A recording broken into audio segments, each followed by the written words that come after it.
Fala pessoal, sejam bem-vindos a mais um Pod Buzo. Como sempre, uma alegria imensa receber vocês e ser recebido na sala de vocês, né? Afinal de contas, nós estamos aqui na sala, mas você que está assistindo também está aí com a sua família, com seus amigos, conhecendo histórias que conectam e que inspiram. E antes da gente começar, eu já quero agradecer Cavacini Móveis Eletro, que sempre prepara essa sala com tanto carinho para receber os nossos convidados, também a Bonita e Homem, que está sempre deixando a gente bem vestido para poder chegar e receber meus convidados, né? Não pode estar de qualquer jeito, então o pessoal sempre cuida disso com muito carinho. E depois do podcast, a gente atravessa a rua e vai para o Heisenburger, a melhor hamburgueria de Cândido Mota. E hoje eu estou recebendo ela que tem uma trajetória incrível na medicina e que também é filha da Pinguela, viu? Pinguela famosa na nossa região, todo mundo conhece a Pinguela e de lá saíram grandes nomes e entre eles a doutora Maria da Penha, que além de médica é coordenadora hoje do curso de Medicina da FEMA. Doutora, seja muito bem-vinda, obrigado pela sua presença e hoje nós vamos contar um pouquinho da sua história para todo mundo que te acompanha. Boa noite, obrigada pelo convite, por estar aqui falando um pouquinho sobre a nossa história. Todo mundo que chega aqui tem que contar a infância. Todo mundo tem uma história legal da infância, todo mundo tem uma lembrança.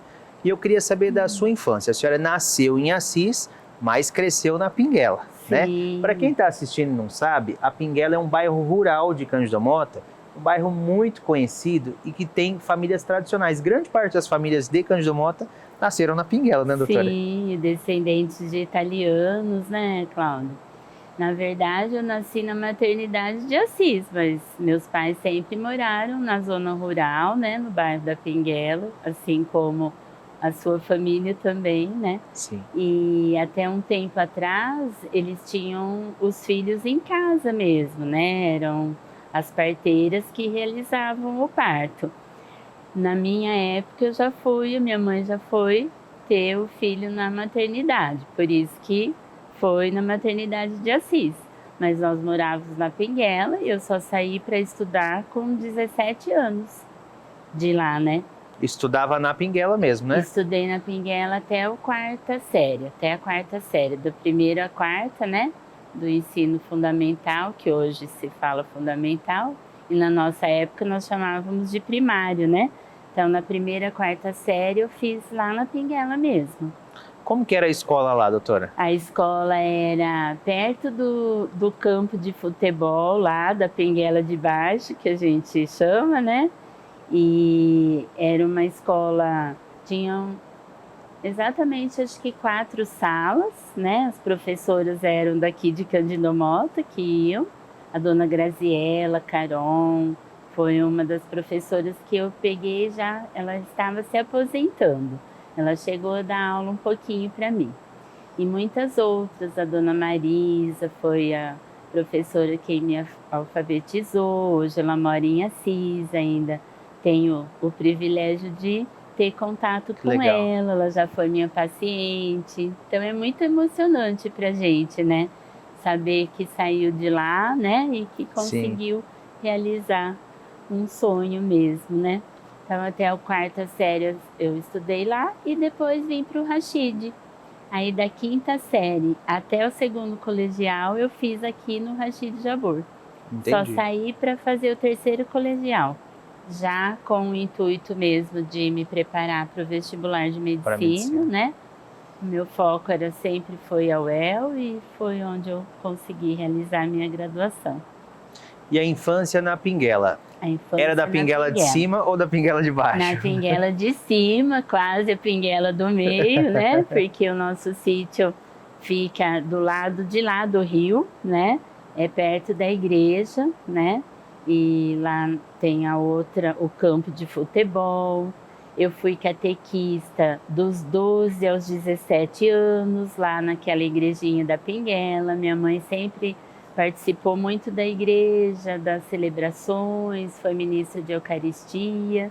E eu fui catequista. Quando eu iniciei os trabalhos, tinha aluno que era até mais velho que eu. E me dediquei até o terceiro mesmo, comecinho do terceiro colegial. Eu terminei uma turma ainda fazendo as aulas aos domingos, para não perder, né? Eu queria terminar a formação daquela turma para a primeira Eucaristia. Então foram 5 anos, né? Dos 12 Sim. aos 17 anos.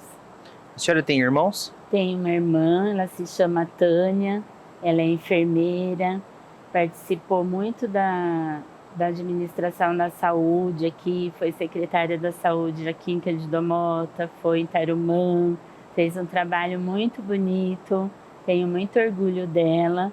Ela é mais velha, só somos em 2. A Legal, Tânia, 2 mãe mulheres. dos quadrigêmeos, É, né? Então a gente é descendente de italiano, tanto meu pai como a minha mãe. Minha mãe é Burlim, ela é filha de italianos, e o meu pai é neto de italianos. Então Bella Venuta é do meu pai. uma família de italianos. Geralmente, a minha avó é italiana e fala isso, né? Que italiano é bravo, mas italiano ao mesmo tempo é muito amoroso. Sim, né? muito. Como que era essa educação dos pais? Era rígida? Era rígida, mas sempre meu pai foi muito carinhoso. Tanto é que quando ele já tinha tido o desenvolvimento do Alzheimer, né? Ele ia lá em casa, eu moro em Assis, né? Desde que eu tô com o consultório, já vi e me fixei ali em Assis. E ele muitas vezes ia à noite, no meio da semana, minha irmã levava com a minha mãe, e quando ele ia embora, ele beijava, toda vez. Aí ele falava assim, eu já beijei você? Porque ele se esquecia, né?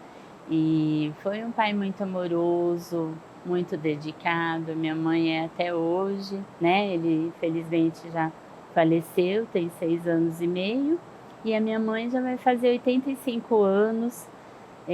A gente aprendeu a entender um pouquinho do italiano, porque até os 7 aninhos ela só falava italiano, morava com os pais, os tios e avós. Então, até os 7 aninhos ela não falava português, só italiano. Que legal. E aí aprenderam um pouquinho dessa... A gente entende bastante, assim. Então, quando ela ainda gostaria de falar alguma coisa mais, assim, reservado para mim, para minha irmã, ela fala italiano. É uma fofa também, É uma bom que mulher muito poucos guerreira, entendem, né? trabalhou muito, trabalhou de sol a sol, trabalhou no sítio, na roça, enfrentou tudo para dar uma boa formação para a gente. E voltando, né, no estudo que você perguntou, eu vinha com o transporte da prefeitura, né, para estudar aqui. Na 5ª e 6ª série eu não consegui vaga durante a manhã, eu só conseguia à tarde. Você perdia o dia todo, né? Isso era bastante cansativo, o transporte chegava tarde lá, né? Na época não era asfalto, então a gente, quando chovia, a perua não passava. Teve um ano que foi ônibus, que aí ele fazia não só o bairro da Pinguela, como até a Cananéia.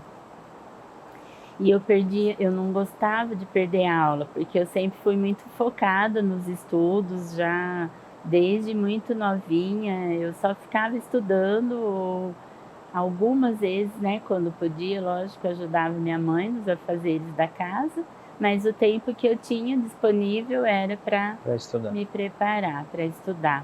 Tenho várias primas que são professoras, diretoras, me incentivaram muito também para a leitura.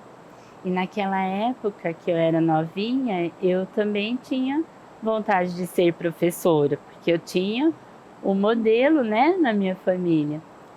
Só minha irmã que também foi para a área da saúde, mas as outras todas foram professoras e hoje são diretoras, né, aqui em Cândido Mota. E eu me lembro que eu tinha uma amiguinha que a gente ia brincar de escolinha, e eu nunca queria ser aluna, eu sempre queria ser a professora, né? E aí já surgiu essa vontade, né? Mas a medicina falava mais alto, sempre o sonho de fazer medicina. E aí depois, com o tempo, eu consegui fazer as duas coisas, né? E me tornei professora dentro da medicina, que isso me traz um prazer muito grande, é muito bom atuar na vida acadêmica. Nós vamos falar daqui a pouquinho dessa parte de realizar o segundo sonho, né? Que na verdade era o primeiro. Sim. Né? Mas ainda na faculdade, o seu início na faculdade foi na UEL, Foi. né? Em Londrina. Como que era, doutora, essa questão de sair de um bairro rural, de uma zona rural, uma cidade tão pequena e se deparar com uma vida universitária? Olha, Cláudio, foi assim, durante já o ginásio, eu comecei a fazer inglês, né? Então a dona Célia, que hoje é professora, né? Que é dona do Colégio Coque, né? Que tem aqui em Cândido Mota, em Sim. Assis. Ela era minha professora no estado e me incentivou muito também. Aí eu comecei a fazer as aulas da FISC aqui. Então, durante os primeiros anos eram as aulas à tarde, eu almoçava numa tia aqui, meu tio, que era irmão do meu pai, e depois o papai me buscava no final da tarde. Assim a gente fez por uns 2 anos, depois só tinha aula à noite. Aí eu dormia na minha prima, no outro dia eu ia embora com o transporte escolar. Então foi uma vida assim muito sacrificada, a gente acordava muito cedo para pegar a perua e o ponto que a perua passava era do outro lado. Então minha mãe vinha comigo de manhãzinha, que ainda era escuro, todas as manhãs. E mesmo quando chovia, eu sempre fui muito teimosa e determinada. Eu não queria perder a aula. Então, o que eu fazia? Eu fazia minha mãe, mesmo sabendo que a perua não ia passar, eu fazia minha mãe ir comigo até o ponto para depois o papai me trazer de Toyota ou de caminhonete, qualquer que fosse o transporte, mas que eu não gostaria de perder a aula, eu não gostava mesmo. Então isso a minha mãe conta até hoje para todo mundo, assim, que marcou muito pra gente isso. E aí eu fiz o 3º colegial no Objetivo em Marília e meio ano de cursinho em Bauru. Então eu entrei com 18 anos na UEL no meio de 88.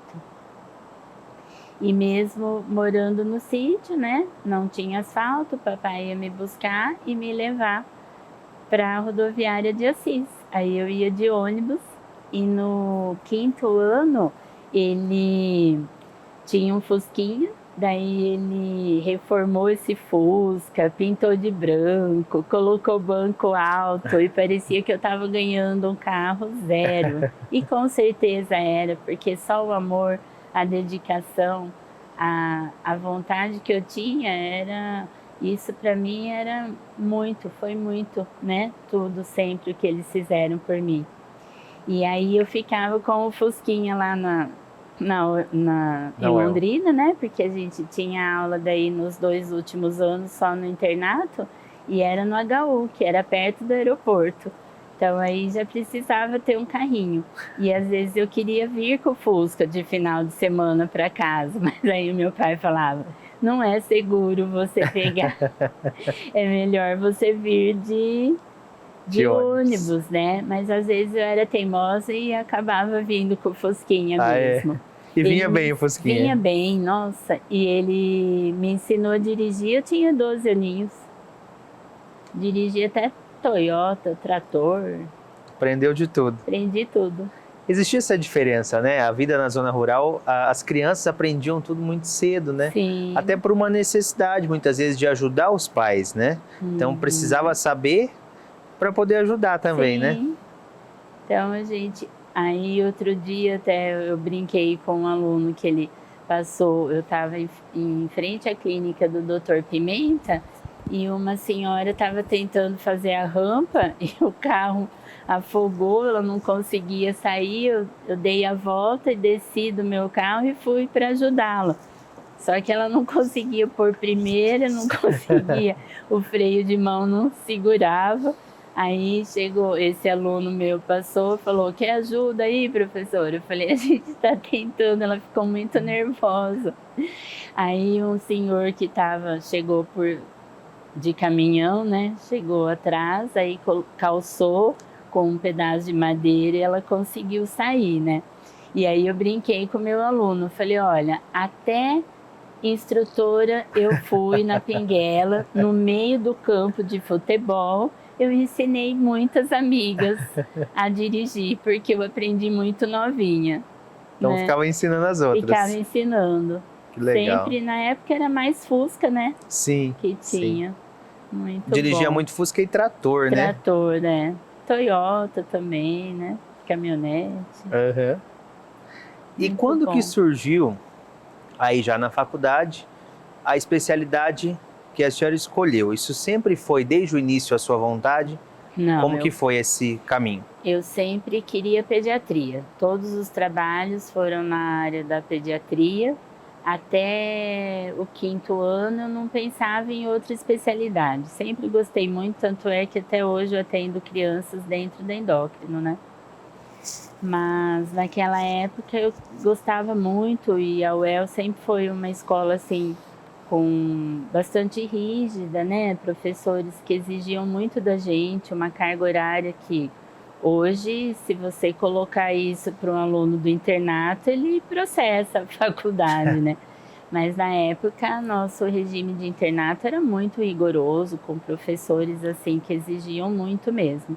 E além da nossa carga horária do internato, eu ainda fazia muitas horas de pronto-socorro infantil, porque realmente eu estava focando na pediatria.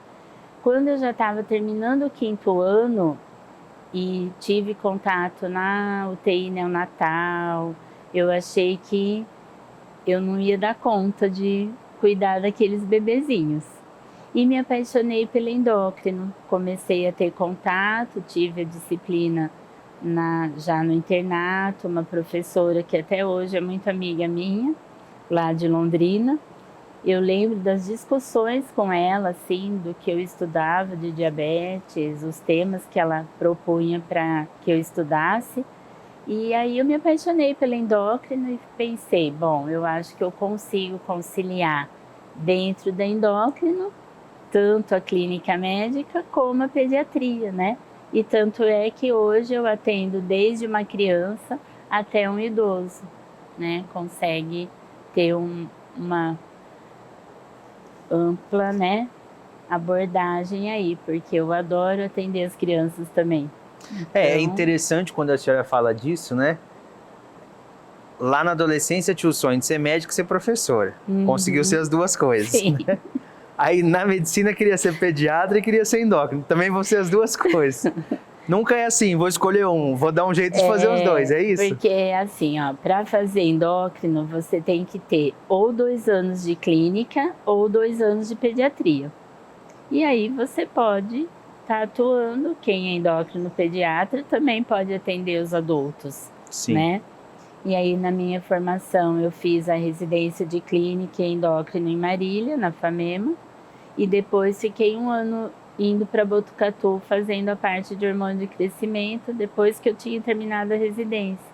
Isso me ajudou muito, eu sempre gostei e aí acabo atuando, né? Tanto é que no regional, ambulatório de endócrino e pediatria sou eu quem faço, porque aqui em Assis a gente não tem ainda, né? Assim, agora que estão chegando outros profissionais mais jovens, agora tem endócrino pediatra, mas que estão começando agora, e no regional eu estou há 27 anos, né? Então... Doutora, e olhando para tudo isso, assim, como foi essa volta para Cândido Mota? Termina a faculdade, faz essa residência, apesar de a senhora não atender em Cândido Mota, a senhora volta... Eu atendi Atendeu aqui. também? Eu atendi, quando eu estava na residência da clínica médica, eu fiz muitos plantões aqui na Santa legal. Casa. Muitos plantões. Eu atendi assim, na época eu ia almoçar 3 horas da tarde, porque daí o pessoal começa a conhecer, né? Eu atendia de 70 a 80 pacientes em 12 horas. Na época era um plantonista só, agora eu não sei se já tem mais, né? Porque a demanda... Hoje são 2 e no período da dengue, né, chegou a ser 3. Mas na época era um plantão, né? A gente fazia ou 24 horas ou 12 horas. Então, quando eu não estava no meu regime lá da residência, de plantão na residência, nos finais de semana, as folgas que eu tinha, eu vinha para casa para eu ver minha família e já aproveitava e trabalhava, né? Porque meu pai também, eu tinha que já tentar me sustentar um pouco, né? Sim. Porque mesmo na residência a gente tem a bolsa, mas é um valor baixo, né? Sim. Assim, então, para comprar meu carro, aí eu já fazia os plantões desde sempre. Essa informação, então, ela faz a minha pergunta ficar ainda mais completa. Como que foi esse retorno para Cândido Mota? De repente, sai da Pinguela, vai estudar o terceiro ano lá em Marília, mas ainda assim está numa região mais de interior, vai para Londrina. Sim. E depois volta, não mais como a Penha da Pinguela, mas como a doutora Penha, Sim. que vai atender os pacientes. Eu acho que, assim, por a gente ser daqui, e quando eu já terminei propriamente dita a residência, já com a especialidade, eu tive uma recepção muito boa, tanto pelos pacientes daqui, que já conheciam o meu trabalho, como pelos colegas de Assis, Dr. Fantinatti, hoje a filha dele, Dr. Ademir, muitos cardiologistas antigos, Dr. Rabelo, Dr. Zanini, que era um neurologista, né, que a gente perdeu infelizmente muito cedo, um excelente profissional e amigo, eles já me indicavam muito. Então, assim, na verdade, eu já cheguei, como eu era daqui, o meu tio Burlim, que é ginecologista, Dr. Sobral, que já faleceu, que também atuou no CREMESP, depois eu acabei assumindo o Dr. Ciro, que é o NEFRE, e eu assumimos a delegacia do CREMESP, logo depois que o Dr. Sobral faleceu. Então eu não senti, eu só senti, na verdade, acolhimento, assim, eu fui muito bem recebida, né? Então eu não senti tanto essa transição. Né? E quando eu fiquei em Londrina também, foi na época, os meus sobrinhos nasceram, os quadrigêmeos, assim que eu entrei na UEL. Então eles nasceram dia 5 de julho, meu vestibular foi dia 10. E assim, Cláudio, ou eu estava estudando, ou eu estava com os meus sobrinhos quando eu vinha para casa. Dificilmente eu ficava em Londrina. Já no internato, nos últimos anos, né? E que aí tinha que ficar mesmo, mas caso contrário, eu vinha muito para casa. Então eu não senti tanto essa coisa da cidade menor, Sim. de ter, porque na verdade eu ficava lá mais para estudar, né? E eu me formei no meio do ano, nos 6 meses até me preparar para a residência, porque os concursos de residência só acontecem no início do ano, né? Então eu fiquei 6 meses trabalhando em Tarumã, no pronto atendimento de lá. Na época era o Oscar Gozzi, era o prefeito, e ficava acompanhando durante a semana os meus professores da endócrino lá da UEL. Então eu ficava durante a semana estudando e acompanhando eles, e nos finais de semana eu vinha para Tarumã. Eu só comecei a dar plantão aqui em Cândido Mota por ser uma cidade maior, uma complexidade maior, quando eu já estava mais segura na residência de clínica. Já estava com uma base melhor. Já estava, sim. Porque por mais que a graduação tenta te preparar, é muito importante a residência médica. Sim. É um divisor de águas, né? Porque aí você está em formação ainda, mas você já tem o seu CRM, tem que honrá-lo, né? E sempre atender o paciente da melhor forma, né? Com muita responsabilidade e empatia, né? Olhando para esse tempo todo, tem alguma situação, alguma história, algum paciente que te marcou muito? Olha, na época eu lembro que teve, infelizmente foi um caso, era uma criança, né? Ele passou pelo pronto atendimento e eu mediquei com antibiótico, ele estava com quadro febril, com uma amidalite, mas era um quadro muito mais grave de meningococcemia. Essa criança veio a óbito, né? Foram assim, questão de 12 horas e infelizmente ele faleceu. Então assim, foi muito difícil, porque por mais que eu soubesse que eu tinha feito, que era necessário naquele momento, né, ele não teve uma evolução favorável, né? Então foi muito difícil, me marcou bastante aquele caso. Eu estava no começo, né? Estava na residência da clínica médica. Mas assim, a família entendeu que foi uma fatalidade.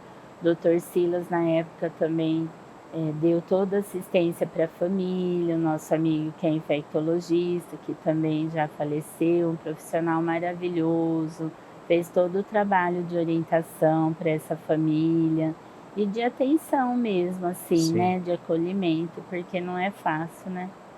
Como que é isso, doutora? O fato de salvar vidas, né, o médico, a maior missão do médico é salvar vidas.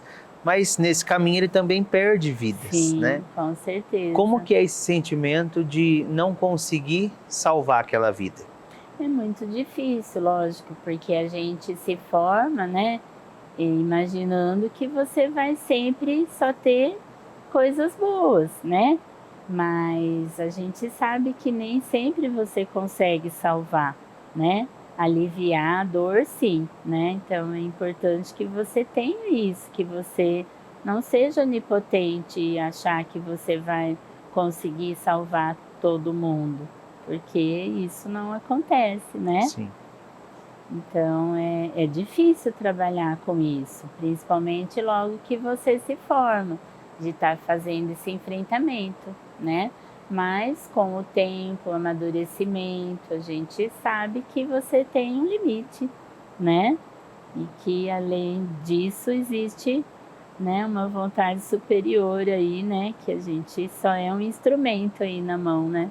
Dele, né? Sim, sim. Então você faz o que é possível dentro da sua capacidade humana, né? Sabendo que existe esse Sabendo limite, que né? existe esse limite, com certeza. Muitas vezes você tem que chamar a família e falar, olha, nós vamos optar por medidas invasivas ou não vamos, né? Muito difícil também essa decisão, essa conversa, né? Sim. Dependendo da sua especialidade, você vai ter mais enfrentamentos nessa área, outros menos, né? Mas que todos acabam passando, né? Sim. Eu já tenho 30 anos de formado e vou fazer 31 agora. Então, Quando é que chegou a parte professora? Deixou de ser só a doutora do consultório, da clínica, do hospital e foi a professora na sala de aula dos futuros médicos? Na verdade eu sempre gostei muito, assim, mesmo depois de ter terminado a residência, eu comecei lá em Botucatu, já acompanhando uma docente lá, né, e já com o objetivo de fazer o mestrado naquela época. Isso em 2003, mais ou menos, 2002, 2003. Só que eu também tinha o sonho de ser mãe, né? Então, aquele ano eu engravidei, em 2003, do meu filho, meu primeiro filho, que hoje está cursando o 4º ano de medicina na FEMA, graças a Deus. E aí eu engravidei, continuei indo ainda, às vezes a minha mãe me acompanhava, né? Toda semana eu ia, dormia lá um dia, ficava o dia todo e voltava. Engravidei do Henrique e aí esse sonho, então, né, não continuou nesse momento aí de fazer o mestrado, mas consegui fazer o trabalho, fiquei 1 ano lá. Aí eu tive o Henrique em 2004, em 2008 eu tive a Clarinha. E nessa época eu sempre fiquei muito ligada ainda à FAMEMA, às discussões com os meus preceptores de lá, os chefes da residência, e sempre com o objetivo de ficar ligada a uma universidade. E nós tivemos a chance da FAMEMA naquela época fazer a gestão do hospital regional, porque é um hospital do estado, né? E foi designado que a FAMEMA naquela época assumisse a gestão do regional, e foi aí que eles trouxeram os alunos da FAMEMA em 2007, 2008, começaram a atuar, trazê-los num estágio de clínica, estágio de cirurgia, então vieram residentes, médicos residentes também, e esses alunos eram do 5º ano já no internato. Eu comecei com eles e aí não larguei mais. Eles ficaram conosco aí em Assis até 2012. No final de 2012, a direção lá da FAMEMA me chamou e falou: olha, a gente vai agora tirar esse estágio que acontece em Assis e vai voltar a ser aqui em Marília. Você gostaria de continuar conosco? Eu disse sim. Então, na época eu viajava, eu largava meu consultório 3 dias inteiros e ia atuar na FAMEMA. Eu fiquei até 2020 na FAMEMA. Passaram várias turmas também. E aí em 2018 eu tive o convite de vir, né? Prestei o concurso para a FEMA e por 2 anos eu conciliei a FAMEMA e a FEMA. Mas depois ficou inviável porque a primeira turma entrou no internato, eu fui chamada para coordenar o internato da clínica médica e aí eu me desliguei da FAMEMA e fiquei só na FEMA desde 2018. E a coordenação veio ano passado, em 2024, em junho do ano passado. Como que é essa nova função? É uma função nova, mas é interessante como assim, é uma rotina tão corrida, mas a senhora vai abraçando os desafios que chegam, Sim. né? Então é a questão de ser médica, de ter os pacientes no seu consultório. Aí não bastasse isso, você professora dos futuros médicos e agora também coordenadora do curso de medicina. Sim. Como que é esse novo momento? Coordenar um curso tão importante e que todos os cursos, de certa forma, estão ligados à vida de outras pessoas, mas a medicina em especial é 100% ligada à vida, né? É um desafio. Eu falo que Deus está me capacitando, né? Eu tenho buscado fazer o meu melhor. Não é fácil, né? Porque são 500 alunos, mais de 100 professores. E é uma gestão, né? Não deixa de ser só a parte pedagógica, né? Então é um desafio para a gente, porque até então eu só atuei como professora. Gestão eu fiz uma época lá no HC3 e na FAMEMA, mas foi um período mais curto, né? E era um dos hospitais só, na direção técnica, então assim, é um pouco diferente o foco, né? Agora você está com os alunos, com os professores, os colaboradores, é um desafio, né, pra gente. Mas eu não deixei de ficar com os alunos, eu apenas reduzi a minha carga horária como professora, mas eu não deixei de atuar ainda porque é o que eu amo fazer, né? E até uma observação que a minha filha fez quando eu recebi o convite, né, dessa nova gestão para assumir a coordenação. E eu conversei com os meus filhos, né? Porque é um sacerdócio já atuar, exercer a medicina, né? E mais a vida acadêmica também, e mais uma função, né?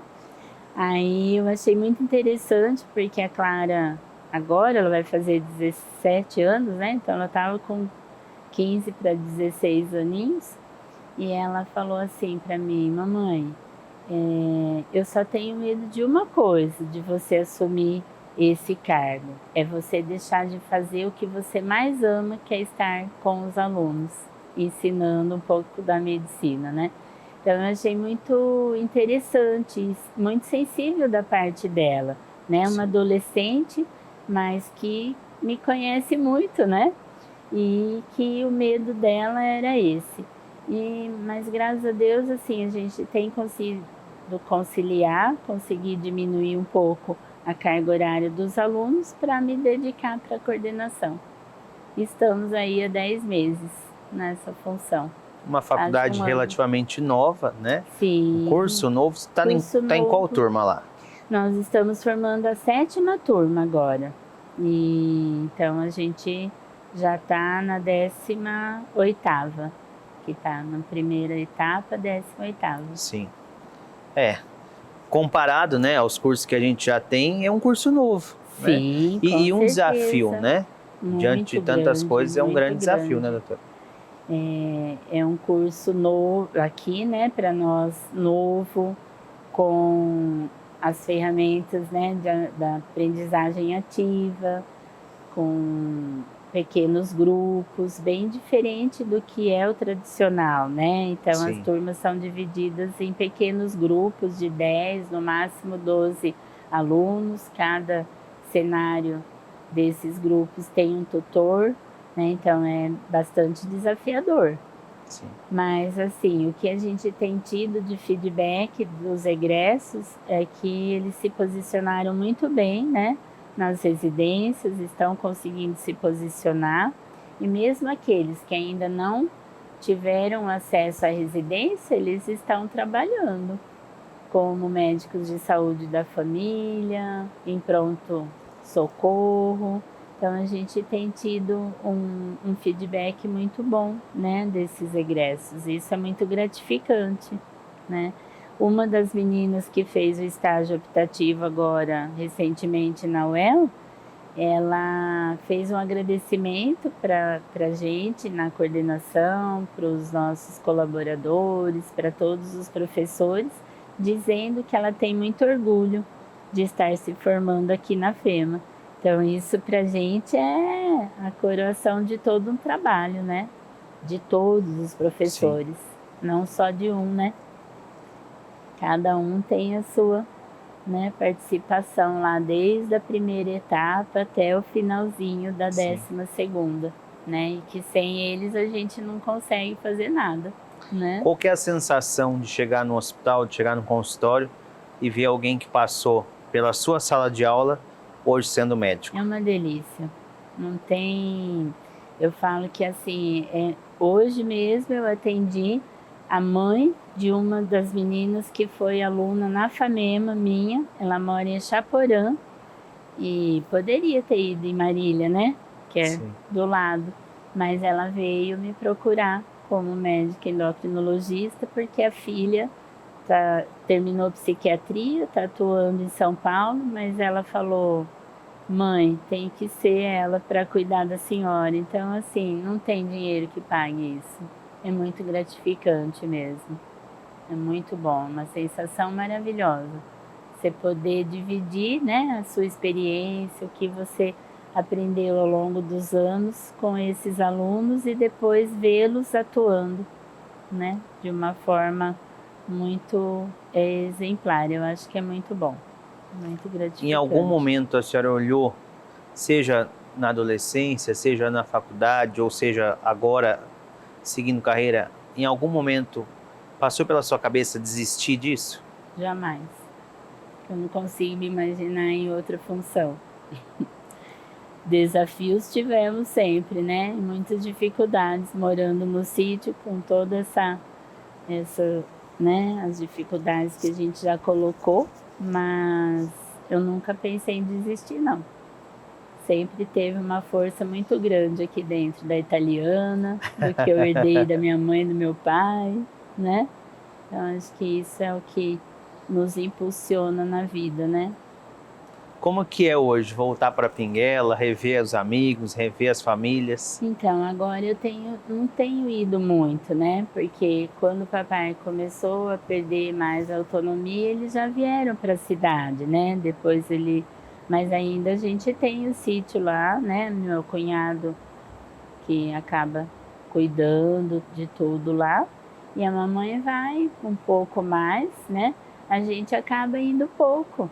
Mas semana passada, acho que foi, que teve a missa e a minha mãe foi, minha sobrinha levou lá na igrejinha da Pinguela e eu não pude ir, mas aí ela falou: ai, a sua amiga perguntou de você, falou que tá morrendo de saudade.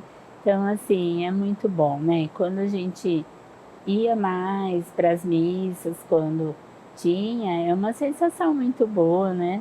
De rever tudo, passa um filme assim na cabeça, né? Desde as vias sacras que a gente montava, Semana Santa, um dia desse eu já estava na quinta-feira montando o Jardim das Oliveiras, né? Então, assim, naquela época tinha bem mais, né, as famílias, Sim. os jovens. Hoje ficaram poucas as famílias tronco lá, né? E a grande maioria veio para a cidade mesmo, né, para trabalhar, e todos acabaram, né, fazendo os cursos superiores e são profissionais muito bons, né? É Sim, muito bom, sim. né, a gente ver. Muito bom. Muito famosas as quermesses na Pinguela, Quermesse, né? Festa nossa, junina. a gente trabalhava bastante, fazia... Eu lembro que até de policial eu me vesti para trabalhar na cadeia lá das quermesses para arrecadar dinheiro para a igreja. Acredita Fazia de tudo nisso? um pouco. De tudo um pouco. Então eu era catequista, mas quando tinha as quermesses a gente procurava ajudar, né? Para conseguir levantar, né? Um pouco de fundos aí para a comunidade seguir, né? Sim.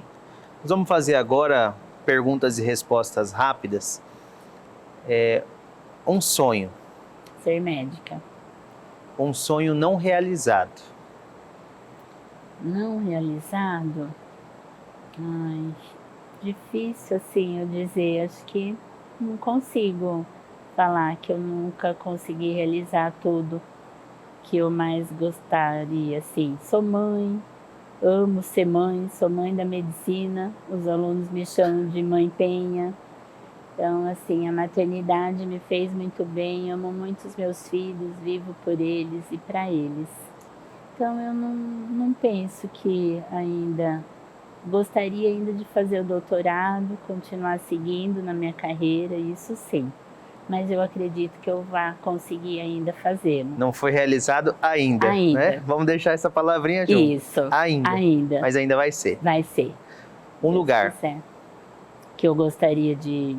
Um lugar que a senhora foi, um lugar que gostaria de ir?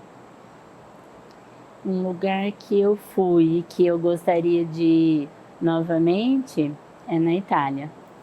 Por ter a história dos meus avós, né? E eu tive pouco tempo quando eu fui, porque eu fui para um congresso. Então eu gostaria de ir para passear, para conhecer a casa onde ele nasceu, né? Acho que isso que é a história, né, da família. E agora, com tanta polêmica com a cidadania italiana, né, a gente está mexendo justamente nessa época na cidadania. Começa a ficar difícil, né? Uhum. Uma música. Uma música. Olha, eu gosto muito internacional ou nacional? À vontade. Almir Sater. Ando devagar porque já tive pressa e levo esse sorriso. Acho que acho linda essa música. Traduz muito. Tocando em frente. Isso, exatamente. Se pudesse escolher um lugar para estar hoje, onde a senhora estaria? Hoje, eu acho que se eu pudesse escolher, eu estaria com meu pai, se ele pudesse estar aqui, porque eu sinto muita saudade dele. O que a família representa na sua vida? Família é tudo, é a base, é o porto seguro. Tenho muito orgulho de onde eu vim e da formação que eu recebi dos meus pais. Agricultores que nunca tiveram estudo nenhum e que tinham uma visão muito ampla, muito aquém da geração deles, da época. Se precisasse se apresentar em poucas palavras para quem não te conhece, como seria essa apresentação? Eu sou Maria da Penha, Bela Venuta, nasci no bairro da Pinguela, com muito orgulho. Tenho 2 filhos maravilhosos, Henrique e Clara, que me realizam a cada dia, sendo mãe, sendo médica e sendo professora. Apresentou tudo, né? Não faltou nada. Não. Doutora, para a gente caminhar para o encerramento, né? A gente quer ficar falando aqui a noite inteira, né? Mas o pessoal está em casa assistindo também e começa... Eu queria que a senhora falasse assim, olhando para essa câmera aqui, deixasse uma mensagem, agradecesse quem a senhora quisesse agradecer. Queria deixar esse momento aberto para falar o que vem de dentro, que vem do coração. Eu acho que agradecer a Deus que nos permitiu chegar até aqui, a realização de um sonho, agradecer a minha família, que é a minha base, aos meus filhos, que me incentivam muito ainda para que eu continue nesse caminho, que eu sei que eles têm muito orgulho e me têm como uma referência. Todos os amigos, os tios que participaram sempre na torcida para a realização desse sonho. Acho que a todos os colegas que sempre me incentivaram também, que encaminharam e encaminham pacientes até hoje, que confiam muito no meu trabalho, aos meus pacientes que colocam a vida deles, né, na mão da gente. Enfim, a todos que participaram e participam ainda da minha vida até hoje. Tem uma galera que com certeza vai esperar um recado especial, que são seus alunos. São os meus alunos, né? Então eu gostaria de falar para eles que, mesmo estando, né, na coordenação do curso hoje, eu não deixei de ser a mãe Penha, professora, que eles me fazem muito bem, os que passaram comigo até hoje, tanto na época da FAMEMA como agora, e que eles corram mesmo atrás do sonho deles, a especialidade que eles estão escolhendo. Muitas vezes não é fácil a gente chegar, né? Hoje a gente sabe que com tantas escolas médicas, né, que foram aumentando ao longo desse tempo, que o acesso à residência é difícil, muitas vezes eles têm que ficar vários anos aí estudando e trabalhando, mas nunca desistam dos seus sonhos. É isso. Doutora, muito obrigado pela sua presença. É um prazer imenso te receber aqui, poder contar um pouco da sua história. É claro, a gente gostaria que tivesse muito mais tempo. Tenho certeza que tem muitas histórias para contar, sim, mas sem dúvida a gente vai poder voltar daqui a um tempo e conversar mais um pouco. Mas eu queria te agradecer. Quando nós anunciamos a sua presença, é impressionante o carinho que as pessoas têm pelo seu nome, pelo seu trabalho, pela sua postura enquanto profissional, mas não só isso. É legal quando as pessoas, antes de te reconhecerem como uma excelente médica, te reconhecem como uma excelente pessoa. Muito obrigada. E então eu queria te agradecer por, nessa agenda tão corrida, né? Professora, médica, coordenadora, mãe, tudo junto de uma vez, ainda conceder pra gente um pouquinho do seu tempo para contar a sua história. Que Deus continue te abençoando, amém, muito nessa trajetória. Amém. Não tenho dúvida que Ele escolhe pessoas e usa pessoas para fazer a obra dele, né? E a medicina, sem dúvida, é o grande exemplo de que as pessoas são instrumentos de Deus. E quando a gente se coloca como instrumento, Ele faz obras grandiosas, como fez e está fazendo na sua vida e através da sua vida, né? Amém. Muito obrigada. Fiquei muito feliz por ter esse espaço aqui e falar desde a época da Pinguela, né? Seja sempre muito bem-vinda. Obrigada. Bom, e para a gente encerrar, a gente está falando de médico e me lembra uma passagem bíblica onde Jesus fala que os sãos não precisam de médico, mas sim os doentes. A gente está gravando esse programa na semana um pouquinho antes da Páscoa. Talvez quando você assistir já vai ter passado. Mas ele diz que não veio para chamar os justos, mas sim os pecadores ao arrependimento. Então não importa o que você tenha vivido, o que você tenha feito até aqui. Jesus veio, se fez na forma de homem, sofreu, morreu em uma cruz justamente para te dar a chance de salvação e de recomeço. Então Ele não veio para buscar os que são bons, mas sim veio buscar aqueles que estão doentes. Doentes na alma, doentes no espírito, doentes no coração. E se você olha para si e acha que não tem jeito, lembra, Ele morreu numa cruz justamente para te salvar e para te dar uma vida nova. Que Deus abençoe a todos e a gente se encontra na semana que vem em mais um Pode Búzios.